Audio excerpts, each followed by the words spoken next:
In this video, we're going to have a look at how we can use a two-way table to help us calculate probability. A two-way table presents data from two events into a logical manner. It is used to help us calculate the probability of a combination of those events happening. So let's have a look at an example. So the two-way table in our example shows the subjects studied by students in a class of 20. We want to use the table to calculate the probability of a student studying biology, a student studying art, a student studying biology or art, and a student studying biology and art. So let's have a look at our first calculation, the probability of a student studying biology. So to calculate the probability, we want to use the formula number of favourable outcomes over the number of possible outcomes. And we need to use our two-way table to calculate the number of favourable outcomes. So to do that, we need to locate the total number of students studying biology. So if we look at the biology column, and we can see that the total number of students studying biology is 9. So my total number of favourable outcomes for this calculation is going to be 9. Total number of possible outcomes is going to be 20. So the probability of a student studying biology is 9 out of 20. So next we'll have a look at the probability of a student studying art. And to do the calculation, I'm going to use the formula number of favourable outcomes over the number of possible outcomes. And I'm going to use the two-way table to help determine the number of favourable outcomes. So to work out the number of students that are studying art, I need to have a look at the row that has art as its header.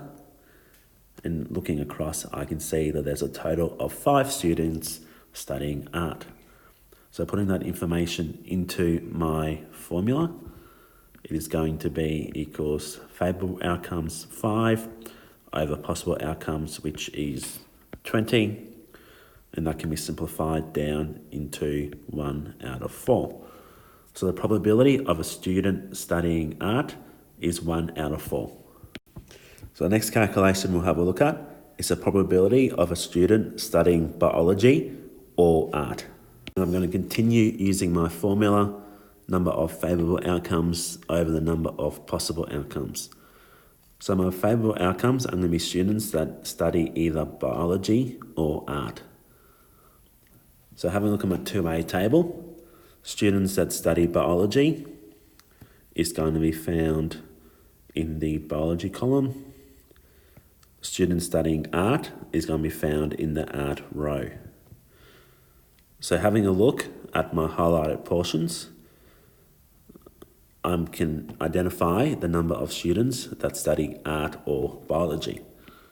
So going back to my formula, number of favourable outcomes, it's going to be 2 plus 3 plus 7, because there are the numbers within my highlighted section of the two-way table, over total possible outcomes of 20.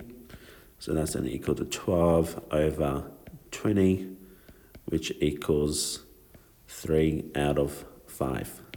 So probability of a student studying biology or art is going to be 3 out of 5. So having a look at my last probability calculation, the probability of a student studying biology and art. So that's a combination of both subjects.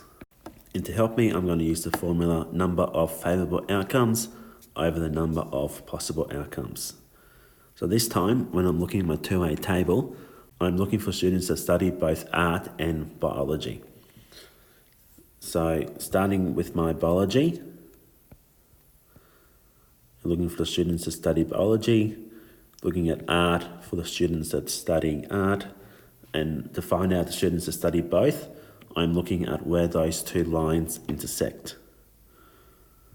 And that is at the number 2. So I know that the number of favourable outcomes, the number of students that study both biology and art are 2. So putting that information back into my formula, the probability of a student studying biology and art is going to be 2 over 20, which equals 1 out of 10. So there's some examples of how we can use our two-way table and what we're looking for depending on the description within our question. It's very important that we know the difference between and or when we're doing these probability calculations, because it can have a significant impact on your answers.